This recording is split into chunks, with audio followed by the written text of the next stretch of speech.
In this video, you will learn how to set up a pending order on Trading 212. First, open the Trading 212 app. Launch the app and log in using your credentials. Then, search for the stock. Use the search bar to find the stock, ETF or asset you want to place a pending order for. Then, select the stock. Tap on the stock or asset to view its details. After that, tap buy or sell. Depending on whether you want to buy it or sell the stock, tap buy or sell button. Choose pending order. At the order screen, you will see an option to create a pending order, usually under order type. Tap on it. Set the price. Enter the price at which you want the order to be executed. Once the market reaches that target price, enter the amount. Enter the specific number of shares or the amount of money you want to invest into a stock.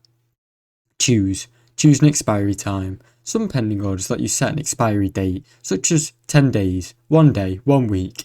Choose your preferred expiry time. Review and confirm. Double check the details of your pending order. Tap confirm to place the order. Thanks for watching. Don't forget to like and subscribe.